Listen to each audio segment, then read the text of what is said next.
શું તમે એક શિક્ષક છો? જો હા, તો આ વાર્તા તમારા માટે છે. એક કાકા ઇંગ્લેન્ડ ફરવા ગયા. ત્યાં તેમણે એક પાલતુ પ્રાણીઓની પેટ શોપની મુલાકાત લીધી.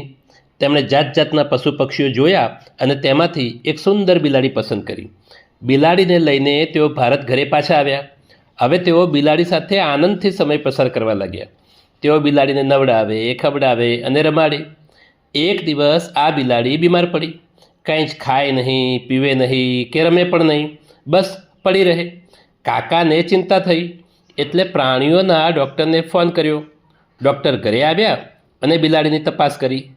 ડૉક્ટરે બીમાર બિલાડી માટે એક લિક્વિડ દવાની બોટલ કાકાને આપી.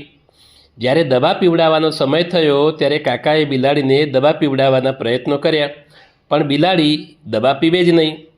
કાકાએ ચમચી વડે દવા આપી તો પણ બિલાડી ન પીવે.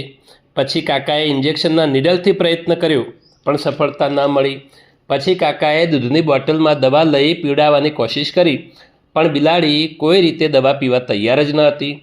છેવટે કાકા અકળાઈ ગયા. તેમણે બિલાડીને પોતાના બે પગ વચ્ચે બરાબર કચકચાવીને પકડી અને જબરજસ્તી તેના મોઢામાં દવા નાખવાનો પ્રયત્ન કર્યો. હવે રોજ પોતાની પીઠ પર પ્રેમથી હાથ ફેરવતા કાકાનું આવું ગુસ્સાવાળું વર્તન જોઈ બિલાડી તો ગભરાઈ જ ગઈ. તેણે કાકાના હાથમાંથી છૂટવા માટે કાકાને નખ માર્યા અને હાથ પર બટકું ભરી લીધું. આ બધી ઝપાઝપીમાં પેલી દવાની બોટલ કાકાના હાથમાંથી છટકી ગઈ અને બધી જ દવા જમીન પર ઢોળાઈ ગઈ.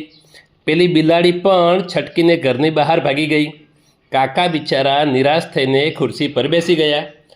થોડી વાર પછી બિલાડી શાંત થઈ અને જાતે જ ઘરમાં પાછી આવી ગઈ અને જમીન પર જે જગ્યાએ દવા ઢોળાઈ હતી તે બધી દવા પોતાની જીભથી ચાટી ગઈ.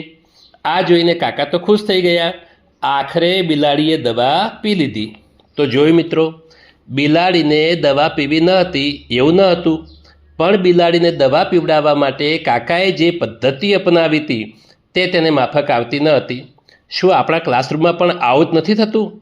શિક્ષક તરીકે આપણી ફરિયાદ હોય છે કે બાળકો બરાબર ભણતા નથી, પણ ક્યાંક એવું તો નથી થતું ને કે આપણે ભણાવવાની રીત કે પદ્ધતિ તેમને માફક ના આવતી હોય? શું આપણે આ કાકાની જેમ જુદી જુદી પદ્ધતિઓ ટ્રાય કરીએ છીએ ખરા, કે બસ એક જ ચીલાચાલુ ચોક એન્ડ ટોક?